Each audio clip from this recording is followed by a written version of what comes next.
This week on Life and Faith. There are lots of stories, big stories, in the world today that are trying to out-narrate each other, which means that they're trying to explain the other stories as part of themselves. At 4 o'clock this morning, she woke me up to tell me that the Queen had died. Some people are very inspired by religious conviction. Contempt is profoundly different from disagreement. It feels like my spine has been restored.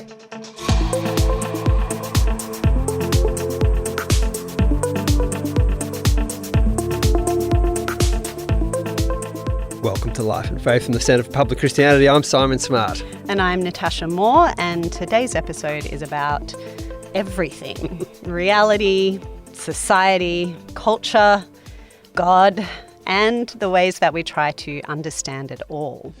Yeah, I'm really looking forward to this one. It's not, fair to say, for the faint-hearted in the sense that we're going to be venturing into what has become, like so many things these days, a bit of a battlefield in the culture wars, the realm of critical theory or cultural theory. Now, you might have overheard or even participated in arguments in recent years about things like critical race theory or cultural Marxism, perhaps. But, most of us only have a vague idea of what those things really are. And of course, their definitions are disputed, aren't they? Yes, all of this is disputed territory, but it matters for how and also why we have conversations about what we are as a society and what we could be as a society. And we've got an excellent tour guide for you in Christopher Watkin, who very much knows his way around these parts. Yes, he certainly does. Now, Chris is an academic in Melbourne. He's also a CPX Associate who's just written an enormous and enormously interesting book called Biblical Critical Theory. And if that title makes no sense to you, don't worry, stick around. There are some surprises in store here. The book sold out before its release at the end of last year. Natasha's read the whole thing. Yep. I've read parts of it and intend to keep going. And here is Chris to introduce himself and some of these big concepts. My name is Christopher Watkin, and it feels as though what I mainly do with my time is wrangle two small children who have a sort of pathological dislike of doing anything that they're told to do, who are also lovely. But when I'm not doing that, I am working at Monash University. I'm in the European Languages program there, the French Studies area. And so I teach a range of French studies, cultural topics, and I do research in philosophy. And I have a wonderful wife called Alison. And in the scraps and shreds of time that are left over, we quite enjoy just hanging out together. We're going to be talking quite a bit today about critical theory. This term, or, cultural theory or theory in general, it gets thrown around a lot, but lots of us would struggle to define what it actually means. Can you tell us what one is? I think one of the difficulties is that there are different senses of critical theory circulating in society. So the first sense that I came across, this was in the early 2000s as part of my undergraduate degree, was in a unit called Modern Critical Theory. And in that unit, we looked at a whole range of post-Kantian modern approaches to society, really. There was something called New Historicism. It was sort of all the rage at the time. We did a week on Marx. We did feminism. We did queer theory, I think. We did Derrida. We did Foucault and so forth. And all these, within the terms of that unit, were understood as critical theories in the sense that they took a critical position with relation to the status quo in society. They all critiqued the way things are in the name of a vision of how they ought to be. And that was the sense of critical theory that I had for most of the 2000s. And then there's a narrower version, which is what's called the Frankfurt School of Critical Theory, which is Adorno, Marx, Horkheimer, and so forth. And they tried to take the teachings of Marx that were largely about the economy and translate them into a cultural theory, which is where we get the idea of so-called cultural Marxism from. And when some people talk about critical theory, that's what they mean, that narrow sense of the Frankfurt School. And in recent years, there's an even narrower sense that's insinuated itself into the public consciousness and is probably what most people think of now when they hear the term critical theory. which is movements like critical race theory, for example, that takes some of that Frankfurt School material and mix it with other influences in the work of people like Derek Bell, and produce, again, a critical account of society. In other words, an account that says the way things are is not the way they should be. Let's show you what's gone wrong, and let's show you what things ought to be like. And I think it's confusing because the sense that I think we need to engage with critical theory in, first of all, to make sense of it, is the broad sense. Because if all we think of when we hear the term critical theory is something like critical race theory, then we tend to think of ourselves as some sort of SWAT team parachuting down into society to deal with one particular spot fire, critical race theory or whatever it is, and then airlifting ourselves out at the end of it without realizing that there are lots of different ideas in culture that are connected with each other and that rely on each other and that sort of form an ecosystem. And in order to understand any particular part of it, you've got to see where it fits in the whole. And so I really want to make the case for, first of all, having this broader sense of what a critical theory of society is, and then within that context, looking at particular critical theories that might be prevalent today. That's very helpful because I feel like you never hear anyone kind of lay it out that clearly, and it's always just assumed that you know what it means. You argue that, therefore, critical theory is not some abstract academic elitist thing, that it's highly practical. Why is that? Because a critical theory shapes the way you live in the world and what you see in the world, I think, is the shortest answer.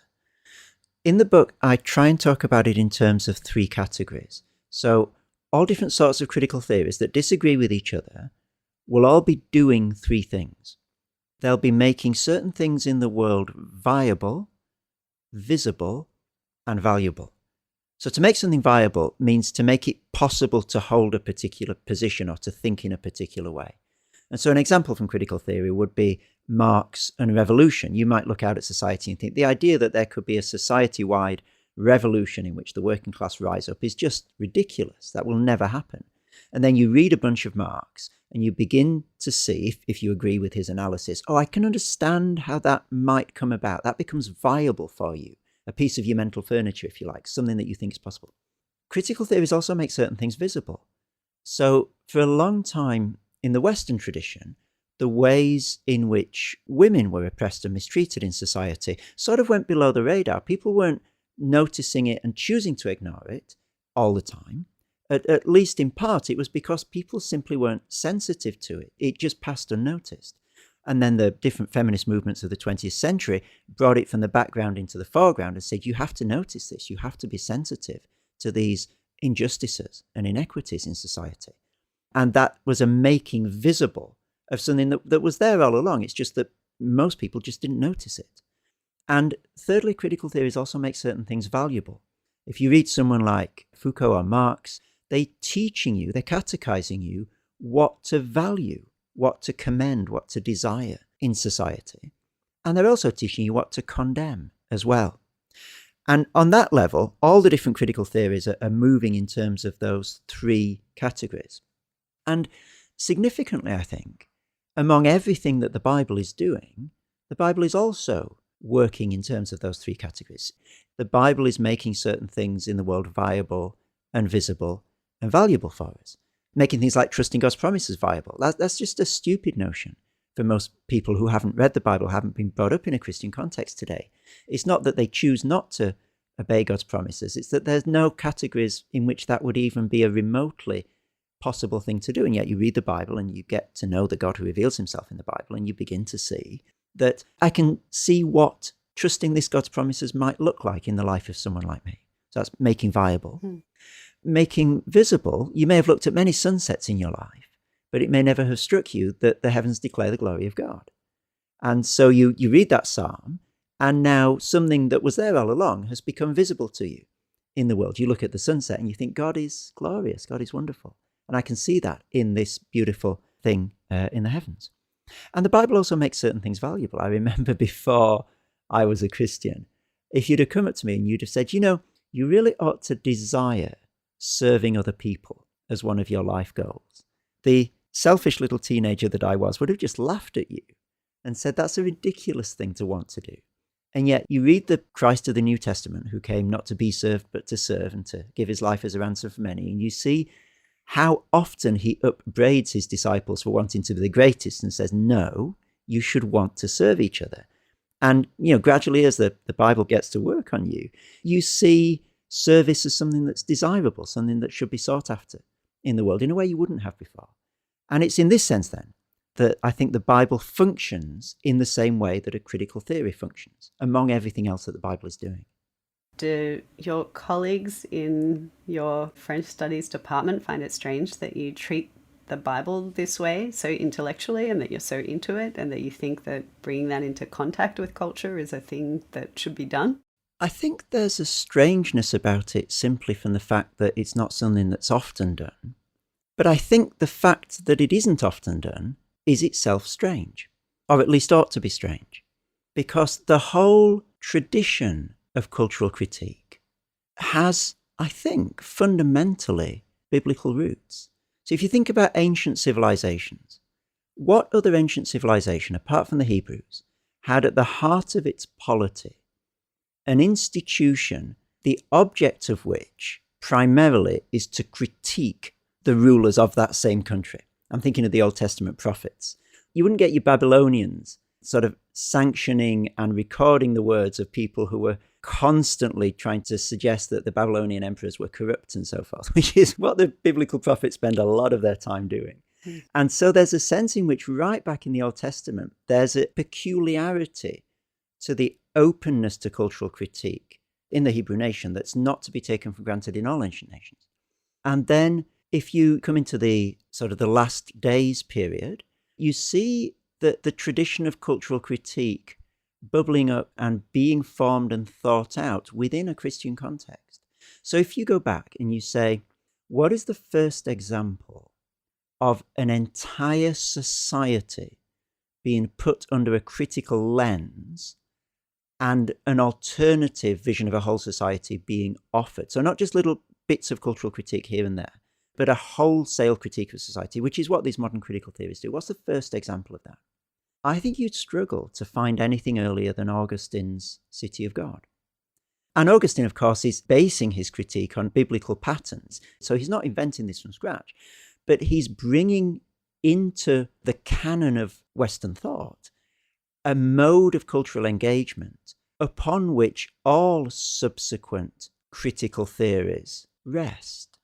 And I originally got this from an Augustine scholar called Charles Matthews, who's got a brilliant series of lectures on the City of God in the Great Courses series.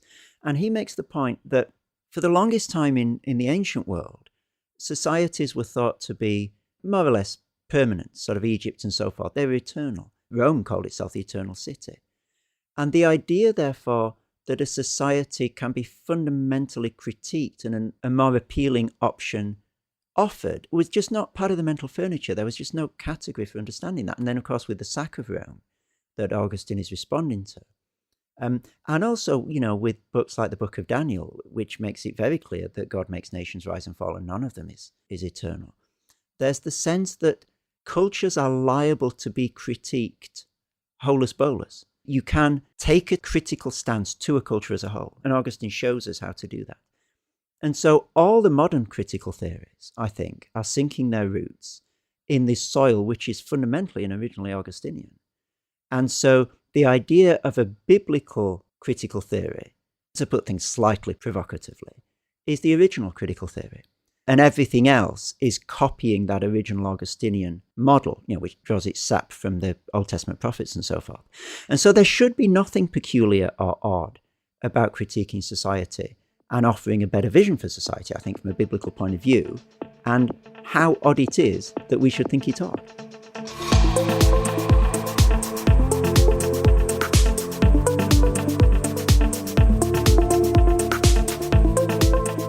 You're listening to Life and Faith, and Christopher Watkin is acting as our tour guide through the disputed territory of cultural theory, and perhaps unexpectedly, what a biblical version of that might look like. Chris has a deep understanding of both cultural or critical theory, work by people like Foucault and Derrida and Adorno, and of Christianity and the Bible. It's not a common combination to know both of those things very well.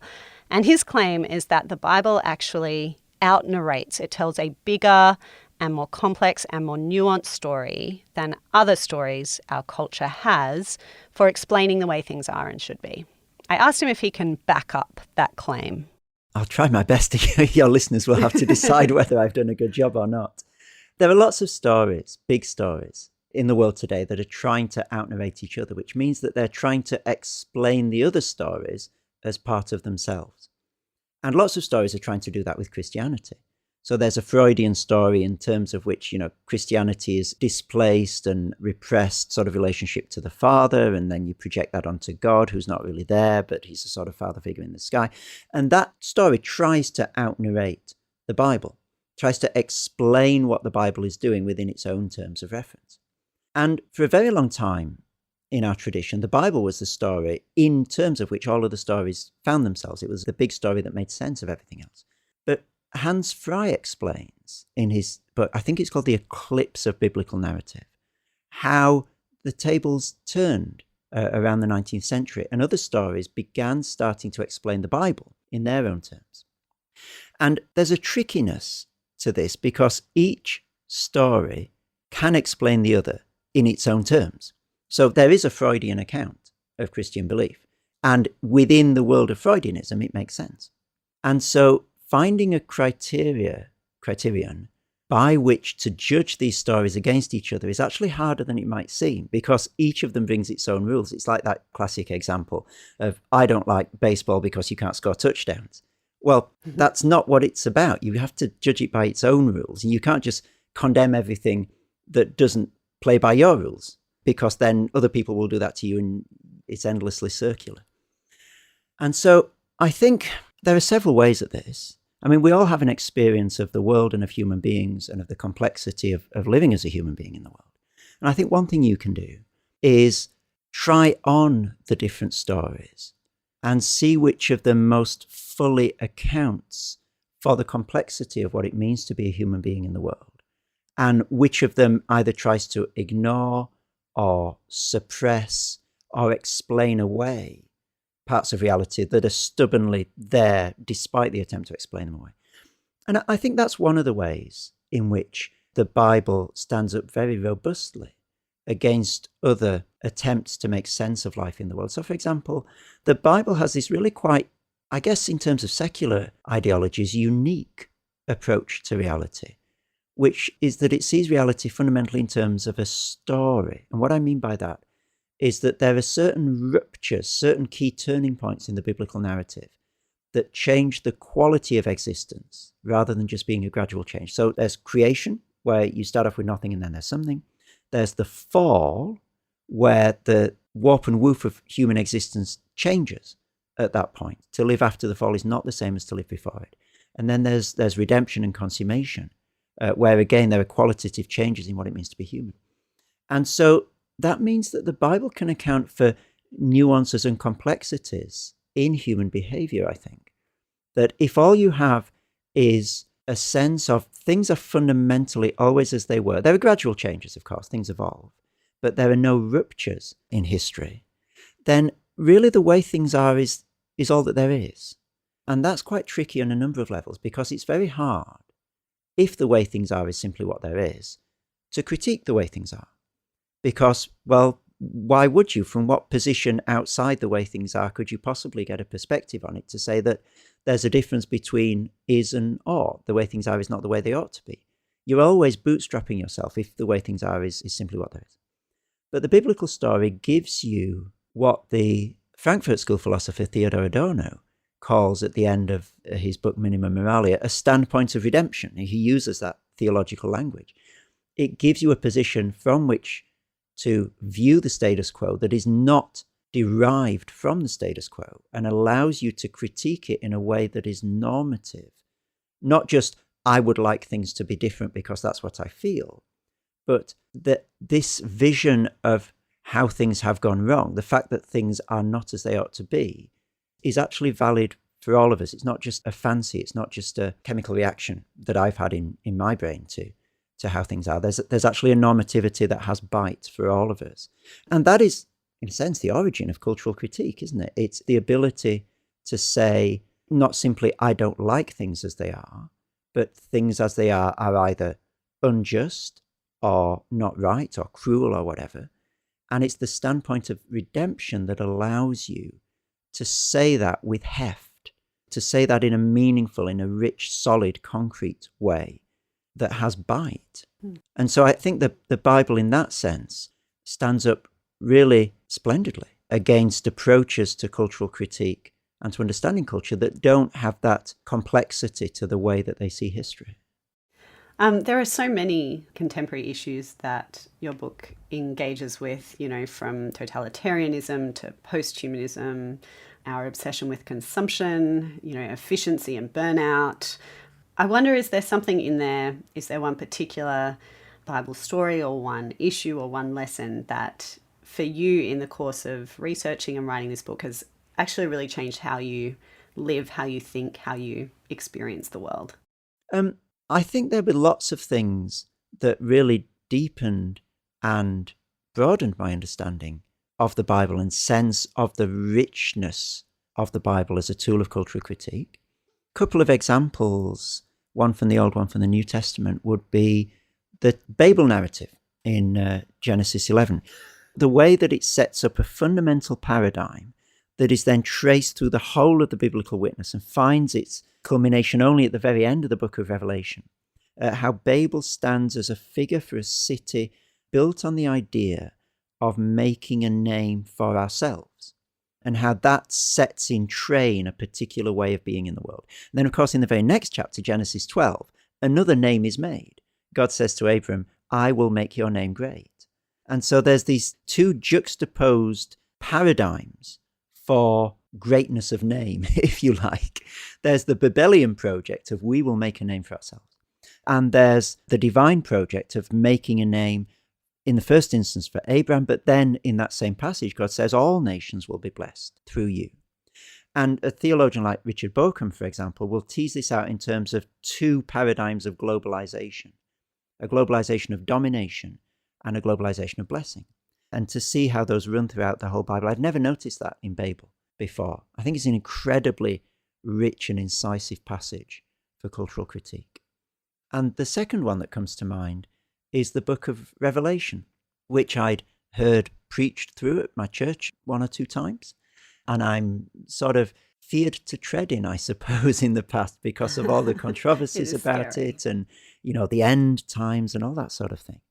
But when I dived into it for this book, I was just blown away by how powerful and how contemporary, actually, the cultural critique is that goes on in that book. The way in which Rome, in its military and political ambitions, is just eviscerated, and how the way in which it hides its brutality behind a veneer of glory is just ripped away. It's this idea of apocalypsis, the making apparent, what is veiled, ripping the veil off. And one thing that it rips the veil off is the workings of Rome/Babylon, which is still incredibly pertinent and relevant today. The way that the market, as it is now expressed, and military ambition crush and dehumanize and despoil communities is just brilliantly set out. And how not simply the critique though, but the way that there's another way to be, there's another vision of the good life that's not all about these twin pillars of profit and conquest. That there's this other city to live in called Jerusalem, which you set it alongside Babylon, and it really makes you think, how could anyone have ever been attracted to this rapacious, bitter, exploitative, evil reality when there's this beautiful, peace-loving, nourishing, flourishing, human way of being? When you do look at culture through the lens of the Bible, can you characterize what kind of world is it that we see? What does reality look like? How does it look different overall? I think one of the fundamental ways that it looks distinctive from this biblical point of view is that everything is viewed through the lens of the biblical story, which in its simplest is expressed in terms of creation, fall, and redemption. So everything around us in the world at the moment was originally created by God. This creation was originally good. And evil and the twisting and distortion of that creation supervened subsequently to that. And that's not trivial. That order is very pregnant with meaning. The philosopher Paul Ricoeur talks about it in terms of an asymmetry. So good and evil are not asymmetrical in our world. The world was originally good, and evil is parasitic upon that good, is a distortion and a twisting of that good. And I think there's a subtlety in the way that that orients you in reality that is lost in a lot of the social tools of cultural critique that don't come from a Christian stable, that either tend to overemphasize or think that there's a zero-sum game between a sort of a beautiful, rich vision of creation harmony and the idea that everything's twisted and gone wrong. As it's very hard to hold both of those things together. So, for example, to say that human beings are capable of the most astonishing, jaw-dropping, tear-inducing acts of self-sacrificial love, and also some of the most gut-wrenching, vomit-inducing acts of wanton and meaningless barbarity that we are capable of. It's difficult to get a view of human beings that can account for both of those. Now, I think the Bible does that very persuasively. But of course, creation and fall are not the only two lenses through which the Bible views reality. There's redemption as well. There's the sense, and it's outrageous, I think it's ridiculous from a non-biblical point of view, to say that justice will be so radical in this universe that every deed that was done in secret throughout the whole of history, every cruelty that was committed in secret that nobody even knows about, will be brought out into the open, and people will be held to account for that. In other words, there is justice even for the dead, and even to the level of people's thoughts and intentions. Like, nobody who desires justice outside that biblical frame is claiming that level of radical righting of wrongs. So it's an off-the-scale sense of the ambition of justice. And I think that, among other aspects of redemption, just gives a very needed and nourishing and vital hope as we inhabit the present moment. I think hope is something that's in short supply, it's fair to say, in society generally at the moment. And I think that the Bible speaks into that situation, not with one of these sort of wild-eyed, ridiculous hopes, let's just screw up our eyes and, hope that everything will be well, and then surely it will because we're hoping it. It's a hope that takes on board the worst that human beings can do, and yet still persists in hoping that all of that will be overcome, and expecting the God of superabundance, the God of the how much more in the New Testament. There are all these sayings, where sin abounded, grace abounded all the more. So it's not equal and opposite. There's an asymmetry of God's power to put things right and our power to really stuff things up quite fundamentally. They're not equal and opposite powers. And so that there's a very deep existential hope, but a realistic hope, a hope with its eyes open, that I think the Bible gives you, that's really precious in contemporary life.